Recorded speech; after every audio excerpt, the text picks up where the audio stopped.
Hello and welcome to Your Government in Action, a presentation of Bahamas Information Services. I'm Carissa Williamson.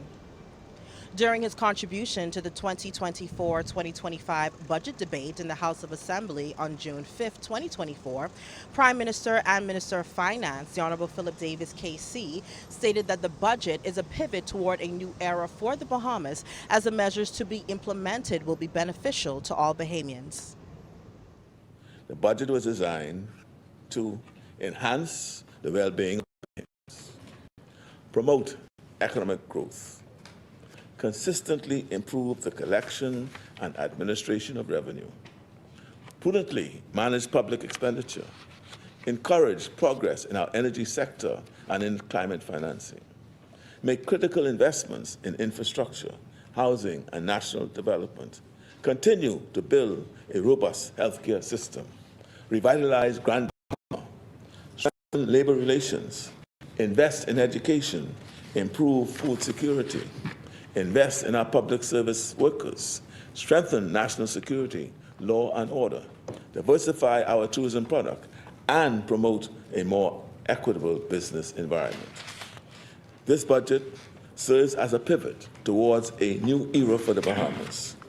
We continue our commitment to fiscal consolidation, to reduce the budget deficit, and to usher in the fundamental changes needed to develop a modern economy that works for the benefit of all Bahamians. Directly or indirectly, everyone benefits from this budget. As the purchases of our bonds have benefited since 2021, so too our citizens have benefited. It may not land as obviously as tax cuts do, but given the economic crisis of 2021, we are extremely proud of the fact that our administration did not increase taxes on our citizens. Bahamians were struggling, and we were determined to do all that we could not to increase the tax burden. And so we launched a strategy not to increase taxes, but instead to focus on our efforts on tax collection. With in excess of $1 billion of uncollected tax revenue on the books, the potential was obvious. All Bahamians benefited from the host of additional measures which we introduced to revive and stimulate the economy. Some of those measures, we decreased the VAT rate from 12% to 10%, increased the minimum wage, and increased salaries for the public sector employees. Additionally, we also reduced VAT on property transactions for Bahamians, expanded the first home exemption program to include triplexes, and exempted VAT on the construction of homes. The real property tax owner exempt threshold was increased to $300,000, and the duty on electric and hybrid vehicles reduced to 10%. Churches, unions, and non-profit organizations have also been exempted from the payment of real property taxes. We also reduced duties on a wide range of building materials and food, including chicken meat. Madam Speaker, this is only a sample of the ways in which Bahamians have benefited from the three budgets which my administration has implemented. And all of it was done without increasing taxes. While we have adjusted some fees to cover the cost of the services that we provide, these fee adjustments over the last 3 years pale in comparison to the reduction in taxes that we have provided.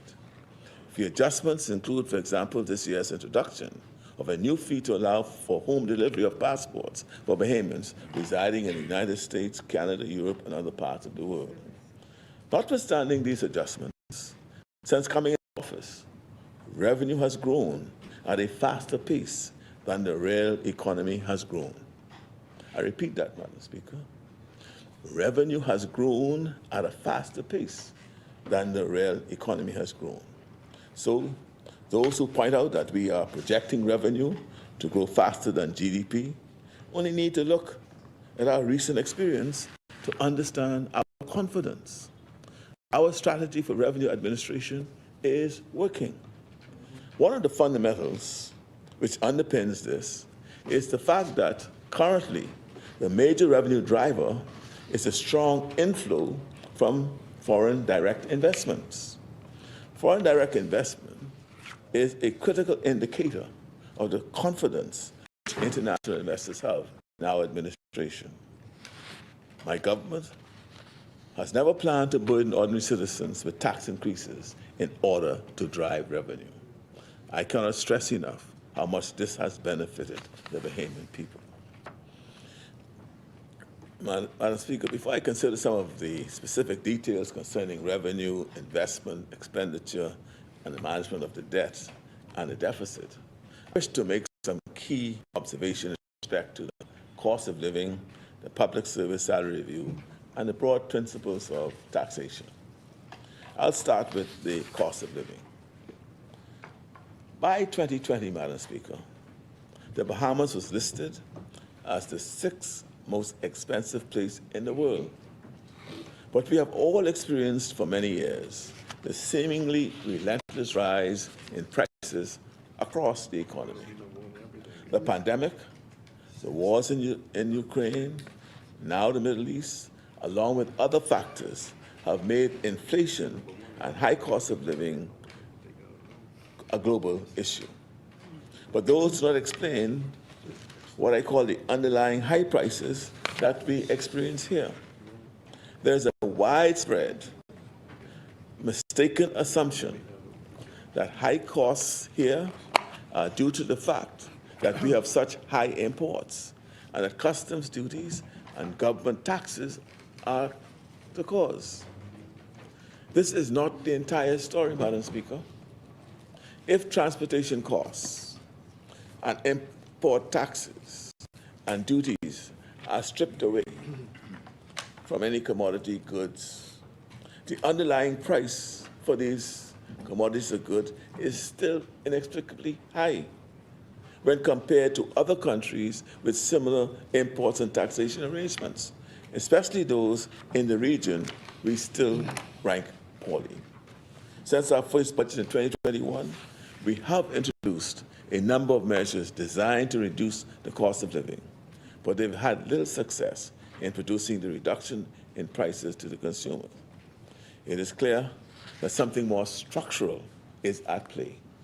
Our government is already attacking the problem of high cost of living by looking at the challenge from a number of angles. During his contribution to the budget debate in the House of Assembly on June 5, 2024, Minister of Foreign Affairs, the Honorable Fred Mitchell, said that the work of his ministry has seen significant expansion as promised by the administration's Blueprint for Change. The Ministry of Foreign Affairs was charged in the Blueprint for Change to carry out the following matters on behalf of the Bahamian people. And if you would permit me to read them. Commit to advancing the Bahamian interests abroad to create a Bahamian footprint internationally. Ensure all embassies have a trade and investment attaché to assist in attracting investments to the Bahamas and expanding trade. Participate actively at the UN with a view to securing a non-permanent seat on influential councils. Establish a Foreign Service Institute with the University of the Bahamas for training and development of all foreign representatives abroad. Fully implement Foreign Service orders. Actively engage and leverage the diaspora to contribute to national development. Implement international secondment programs for companies holding Bahamas work permits and others. Increase embassies, consulates, and airlift with strategic allies in Central and South America, Africa, and the Middle East. Commit to dedicated building for the permanent Ministry of the Foreign Affairs and strengthen international cooperation on climate change mitigation. And I think if you go down that list, we've ticked all the boxes.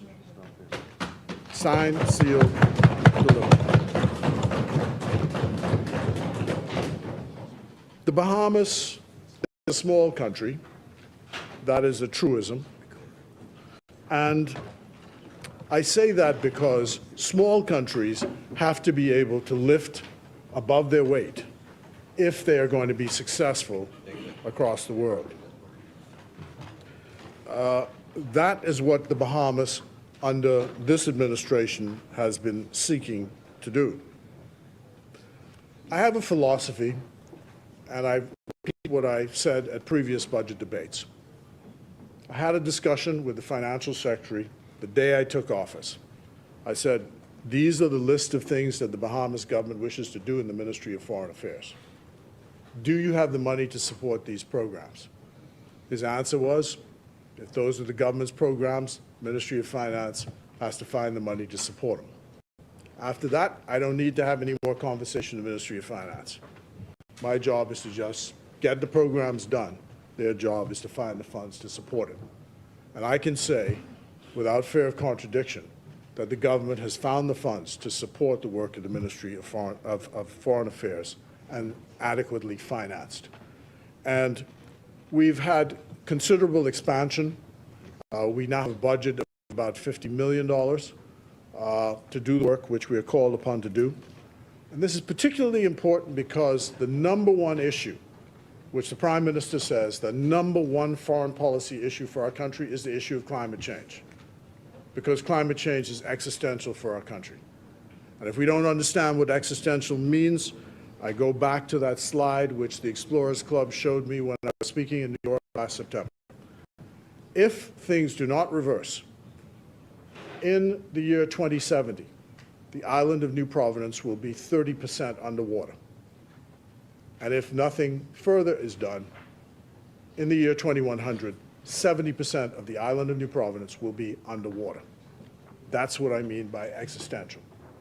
And so the question is the urgency of now with loss and damage to pay for mitigation and adaptation. Grand Bahama is on its way to recovery, rebuilding, and revolutionizing. This, according to Minister for Grand Bahama, the Honorable Ginger Moxie, during her contribution to the budget debate in the House of Assembly on June 5, 2024. Minister Moxie provided details on current initiatives and upcoming developments seeking to bolster the economy of the island. This Davis Cooper administration is making bold moves toward a better Bahamas. From energy reforms and healthcare upgrades, judicial reforms that reflect our no-tolerance stance on crime, and in my own backyard, we are addressing age-old legacy challenges that our people and island have consistently advocated for solutions. The great Bahamian, the late Dr. Miles Monroe, once said, "Vision is the source and hope of life. Sight is a function of the eyes. Vision is a function of the heart." And in our Blueprint for Change, we said, all plans are laid with good intentions. The difference between a good plan and a great plan is execution. Mr. Deputy, Budget 2024-25 reflects our vision, focus, commitment, and execution strategies for the security and dignity of the Bahamian people. With its Changing the Status Quo, Changing Lives theme, it reminds me of what the Progressive Liberal Party is known for, spearheading some of the country's most notable achievements like independence, to the creation of the Defense Force and National Insurance, to the College of the Bahamas, now University of the Bahamas, and for my contribution, I will add one more phrase to the theme: addressing legacy issues for the people of Pine Ridge, the people of Grand Bahama, the people of the Bahamas. Because this is exactly what the Davis Cooper administration has been doing, whether it's going where no one has dared to go before, righting a wrong, truly fighting for the people. From the much talked about West Sunrise Highway reopening, revitalization of the International Bazaar, or tackling the Hawksbill Creek Agreement obligations, which I'll get to a bit further. More of your government in action when we return.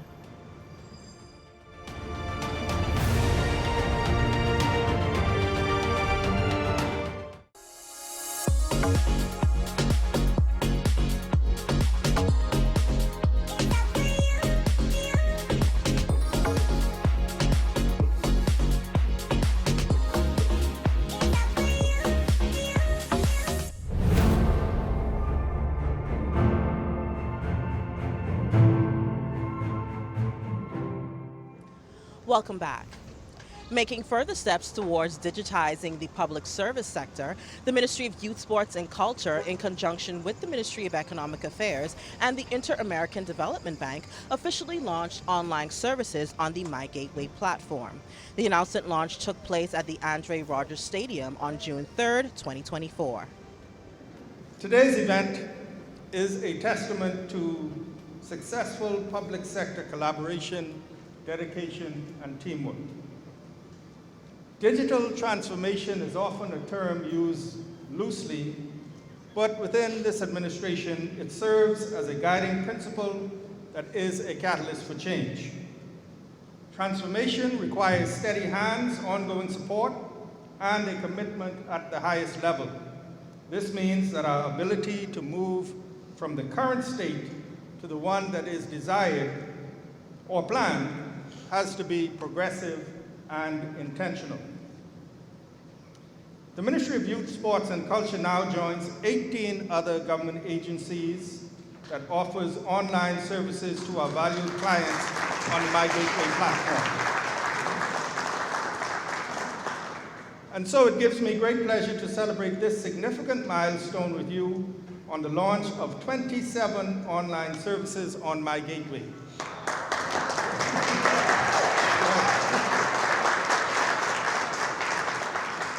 Prior to today, 2 of these services went live. That is the Division of Youth Summer Employment Program and the Ministry of Youth, Sports, and Culture Summer Camp 2024.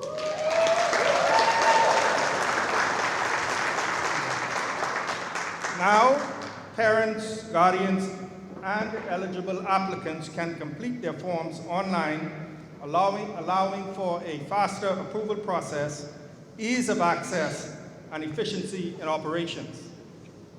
The myriad of new online services being offered speak to the youth empowerment, employment, preparation and training, and participation in civic and cultural activities, which all of these lay at the heart of who we are as Bahamians. It points to a promising future where the Ministry of Youth, Sports, and Culture can demonstrate its commitment to service through innovation. Ladies and gentlemen, through our partnership with the Inter-American Development Bank, the Ministry of Economic Affairs can now proudly report that its government digital transformation to strengthen competitiveness program has successfully launched 124 services online.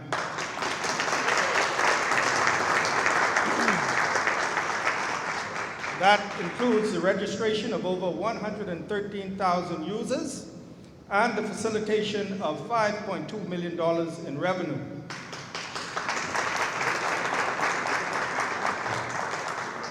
In addition, the Digital Transformation Unit, comprised of exceptionally talented Bahamians. Clap for that. The Digital Transformation Unit has also led the launch of the National Computer Incident Response Team, the launch of the National Cybersecurity Strategy, the launch of the Digi Innovation Grants projects,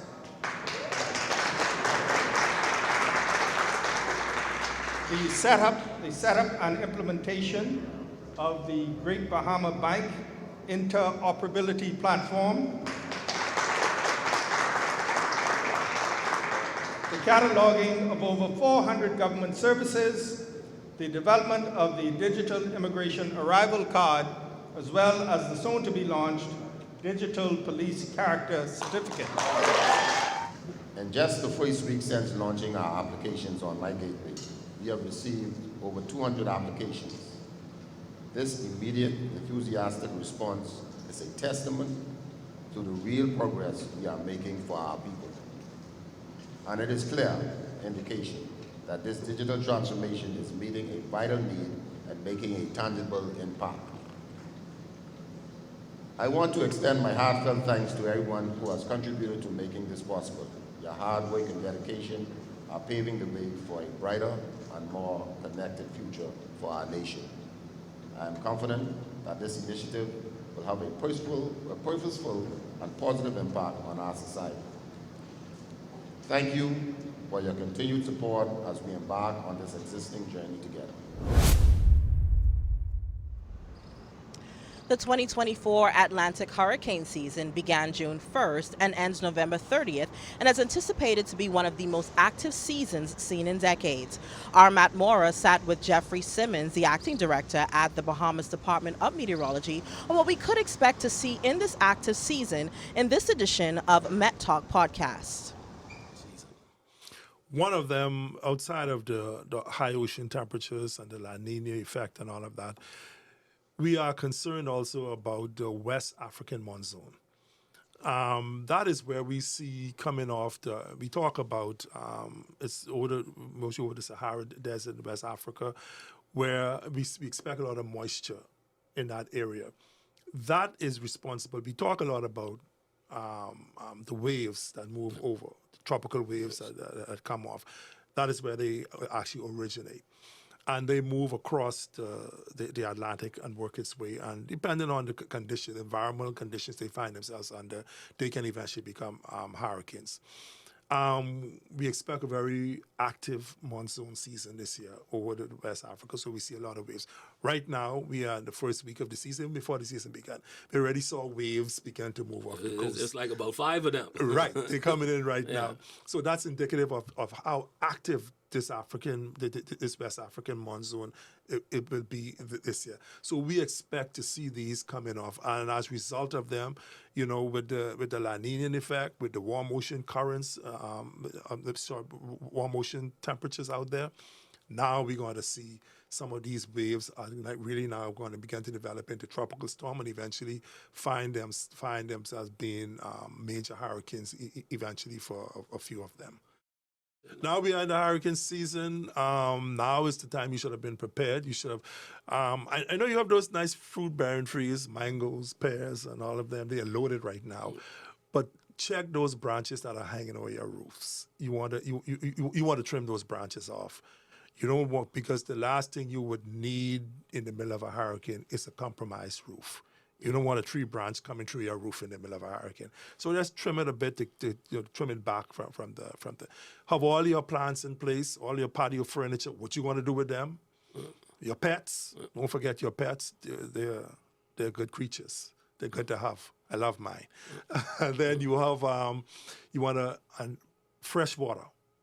Ensure that you have sufficient bottles of water so that you can have at least 2 weeks supply, a week to 2 weeks supply of fresh drinking water for your household. The other water you can use for washing and all of that, but you must have that fresh drinking water. That's vital. You want to check your food supply. Go into the food store now, spend a few extra dollars, buy a few extra cans of tuna, soup, or whatever, those canned goods, put them aside. They're not to be touched. Okay, they only to be touched in the event we really need them. Don't worry about it. They're canned goods. They have a long life shelf.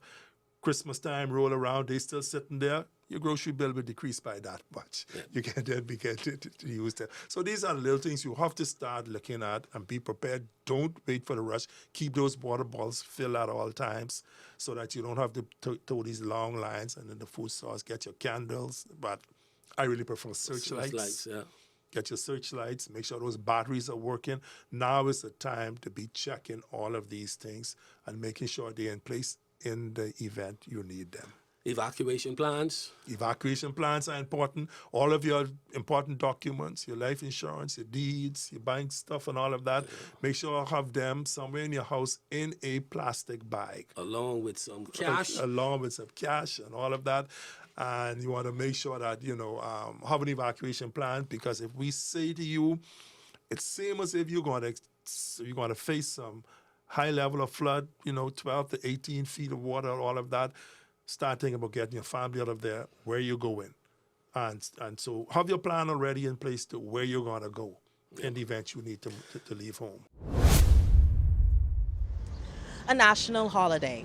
Every year, the Bahamas celebrates Randall Falk's Labor Day on the first Friday of June. And in her official Labor Day message, Minister of Labor and the Public Service, the Honorable Pia Glover Roll, highlighted the significance of the day as well as the way forward for the ministry. As we look to the future, honoring the labor movement means developing the laws, policies, and programs to empower Bahamian workers for long-term success. The world is currently going through a major change called the triple transition, which includes climate change, social change, and digital transformation. To successfully navigate this transition, we must integrate these elements into our national development and labor force development strategies. We must ensure that we are putting the right legislative and policy framework in place to create a sustainable future for workers in the Bahamas. With climate change, for example, we must consider the implications of increasing temperatures on our existing occupational safety and health standards. In the wake of the most recent heat wave, we must consider the best ways to protect outdoor workers who are exposed to the thermal stress of these extreme temperatures. Are there changes we can make to their uniforms? Is there room to adjust the times and hours they are expected to work? Is it time for us to look beyond things as they used to be and respond effectively to the changing environment we are now living in? Digital transformation is evident within the public service, where we are currently digitalizing all current and historic files, and we have just rolled out the Cloud Bahamas system to digitalize government human resource management processes. We anticipate major increases in efficiency and productivity as this process is rolled out. And we are facilitating a smooth rollout by ensuring that all HR and other relevant staff are fully trained on the operation of this system. Preparing Bahamians for the jobs of the future through training is critical to ensuring there is a just and inclusive transition as we undergo these major changes. As some jobs become obsolete, we must ensure that our people are not left behind. Bahamians must be prepared to take on the new roles that emerge. And in that regard, we are working closely with the International Labour Organization and the National Tripartite Council on the implementation of the region's first second-generation Decent Work Country program to promote decent work for all citizens and residents of our nation. Our pioneering work will serve as a model for the entire region to follow. The 3 areas under this program are jobs and skills development, improved social dialogue with all stakeholders, including trade unions, employers, and laborers, and stronger governance through the modernization of labor laws, regulations, and policies. Ultimately, as we make progress on this agenda, we will ensure that Bahamian workers are respected, compensated, and protected according to international decent work standards.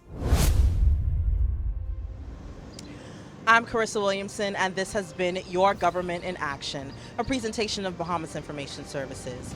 Join us on Tuesday evenings where we bring you highlights, coverage, and information as we continue to do what we do best, linking people and government.